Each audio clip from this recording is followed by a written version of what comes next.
శరణ్ గారైతే ఒక మంచి బుక్ రాశారు.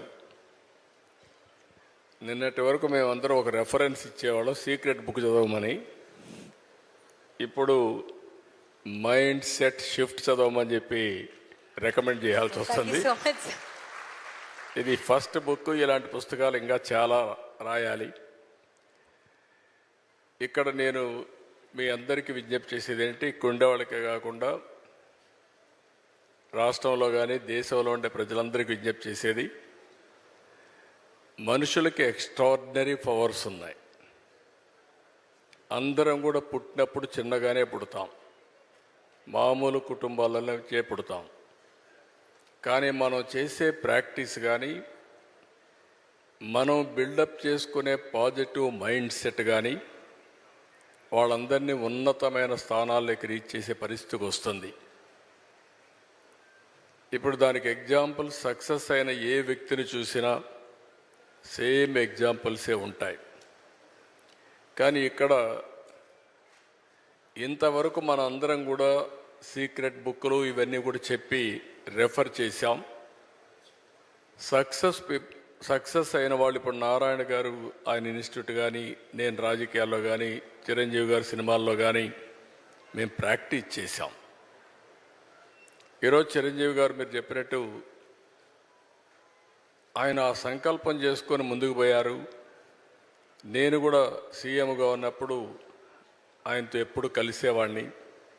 కలిసినప్పుడు ఆయనలో ఒక ఆలోచన, అప్పట్లోనే నేను సమైక్య ఆంధ్రప్రదేశ్ సీఎంగా ఉన్నప్పుడు నేను బ్లడ్ బ్యాంక్ పెడతాను, మీరు నాకు కొంత స్థలం ఇస్తే అంటే, సామాజిక సేవ కోసం సినిమా యాక్టర్లు మామూలుగా సామాజిక సేవ కోసం ఆలోచించరు. అలాంటి ఆలోచన చేసిన మొదటి వ్యక్తి చిరంజీవి గారని చెప్పి కూడా నేను మీకు తెలియజేస్తున్నా. అలాంటి ఆలోచనతో ముందుకొచ్చారు. ఇప్పుడు శరణ్ గారైతే ఈ పుస్తకం రాసిన తర్వాత నాకు అనిపించింది, ఈరోజు మనందరం కూడా గుర్తుపెట్టుకోవాల్సింది, భవిష్యత్తులో కూడా భారతదేశానికి చాలా అడ్వాంటేజెస్ ఉన్నాయి. దానికి కారణం మీరు ఒకసారి చూస్తే 91లో ఆర్థిక సంస్కరణలు రావడం, 94, 95 ఆ ప్రాంతంలో ఐటీ ఎవాల్వ్ కావడం, ఫస్ట్ మూవర్ అడ్వాంటేజ్ మనం తీసుకోవడం. మూడోది ఇలాంటి యువత, ఇప్పుడు శరణ్ గారు ఎట్టయితే వచ్చారో ఇలాంటి వాళ్ళందరూ ముందుకు వచ్చి చిన్న వయసులో అచంచలమైన ఆత్మవిశ్వాసంతో ముందుకు పోయే పరిస్థితికి వచ్చారు. ఇప్పుడు వీళ్ళే దేశానికి పెద్ద ఆస్తి. ప్రపంచాన్ని శాసించే శక్తి భారతదేశంలో ఉండే యువతకు ఉంది, దాంట్లో ఏమాత్రం అనుమానం లేదు. నేను అందుకనే ఇప్పుడు ఒక పుస్తకం కూడా, నేను ఒక ప్రోగ్రాం తీసుకున్నాను. ఒకప్పుడు పబ్లిక్ ప్రైవేట్ పార్ట్నర్షిప్, ఇప్పుడు నారాయణ గారు ఒక ఇన్స్టిట్యూట్ పెట్టినా, ఇంకొకరు ఇండస్ట్రీ పెట్టినా, ఇంకొకరు ఇంకో పని చేసినా ఈ పబ్లిక్ ప్రైవేట్ పార్ట్నర్షిప్లో చేస్తున్నారు. ఇప్పుడు నేను తీసుకొచ్చిన కార్యక్రమం P4 తీసుకొచ్చాను, పబ్లిక్ ప్రైవేట్ పీపుల్స్ పార్ట్నర్షిప్. ఎవరైతే టాప్లో ఉండే 10%, బాటంలో ఉండే 20%కి అండగా నిలబడాలి. డబ్బులు ఇవ్వడం కాదు.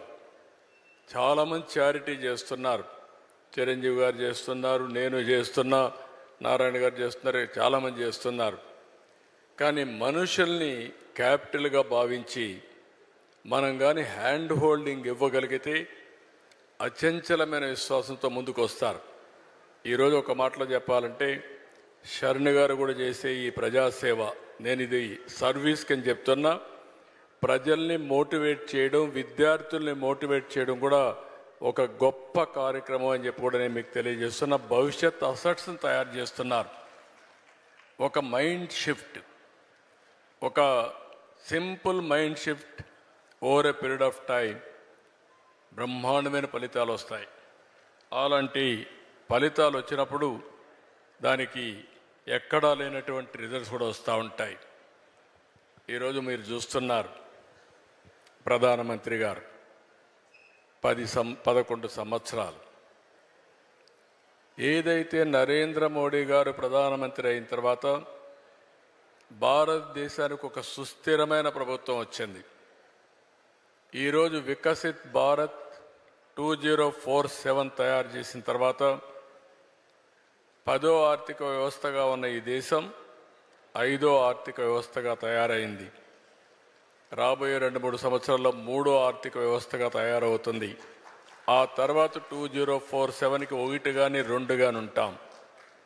అలాంటి సమయంలో నిన్న జరిగినటువంటి సంఘటన చాలా బాధాకరం. ఏదైతే పహల్గామ్లో మీరు చూసినప్పుడు టెర్రరిస్టులు అటాక్ చేసి 25 మంది చంపేశారు. అంటే దీన్ని బట్టి చూస్తే దేశం సుస్థిరంగా ముందుకు పోతా ఉన్నప్పుడు అస్థిర పరిస్థితులు తీసుకురావాలని ప్రయత్నం చేస్తున్నారు. దీన్ని భారతదేశంలో ఉండే ప్రతి ఒక్క పౌరుడు కూడా దీన్ని తీవ్రంగా ఖండించాల్సిన అవసరం ఉంది, గ్రహించాల్సిన అవసరం ఉంది. నిన్ననే నేను ఎవరైతే చంద్రమౌళి డెడ్ బాడీని తీసుకొస్తే నేను వెళ్ళి రిసీవ్ చేసుకున్నాను. ఈరోజు పవన్ కళ్యాణ్ గారు కావలికి వెళ్ళి వాళ్ళ కుటుంబాన్ని పరామర్శించి వారు వచ్చారు. అంటే మేము చేయడమే కాదు, ఈరోజు ఇక్కడికి వచ్చినప్పుడు స్పాంటేనియస్గా నేను లాస్ట్లో చెప్దాం అనుకుంటే చిరంజీవి గారు ఆ ఇష్యూ తీసుకొని సంతాపం తెలియజేసే పరిస్థితికి వచ్చాం.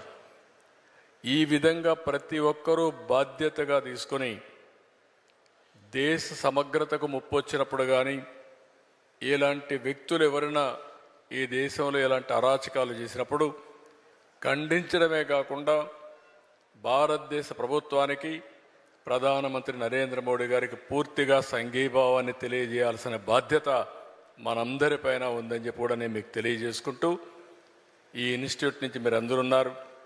ఎక్కడికక్కడ ప్రజా చైతన్యం కూడా చాలా ముఖ్యం. ఈరోజు ఇలాంటి శక్తులు కొంతమంది మనలో కూడా రావచ్చు, మామూలు వ్యక్తులుగా తిరగచ్చు, ఇలాంటి ఘోరాలు కూడా చేసే ప్రమాదం ఉంటుంది. కాబట్టి అప్రమత్తంగా ఉండాల్సిన అవసరం ఉందని చెప్పి తెలియజేసుకుంటూ, భారతదేశానికి ఆ శక్తి ఉంది, ఈ చిల్లర రాజకీయాలతో ఏమీ కాదు. అందుకే నిన్న కేంద్రం చాలా స్పష్టంగా చెప్పారు, ఏదైతే ఇలాంటి సంఘటన చేసిన వారిని ప్రపంచమే ఆశ్చర్యపోయే విధంగా ట్రీట్ చేస్తామని చాలా గట్టిగా చెప్పారు. అది భారతదేశం యొక్క శక్తి అని చెప్పి కూడా నేను మీకు తెలియజేస్తున్నా. కాబట్టి మనందరిలో కూడా ఆ చైతన్యం రావాలి, ఆ బాధ్యత ఉండాలని మరొక్కసారి కోరుకుంటూ, ఏది ఏమైనా చాలా బెస్ట్ ఈవెంట్. నువ్వు అప్పుడప్పుడు వీలైనప్పుడంతా వస్తూ ఉండమ్మా. నువ్వు బెస్ట్ ఎగ్జాంపుల్. నువ్వు మొన్నటి వరకు నిన్ను చూస్తే వారు చెప్పినట్టు కాన్ఫిడెన్స్ ఉండేది కాదు. నేను కూడా చిన్నపిల్లలు అనుకునేవాడిని, ఇంకా వీళ్ళని ఎదుగుతున్నారనుకున్నాను. ఈరోజు నువ్వు మారడమే కాకుండా 10 మందిని మార్చే శక్తి నీకు వచ్చిందంటే excellent. Congratulations. I wish all the best. Thank you so much. I am proud of you. We are proud of you. Thank you. Good luck.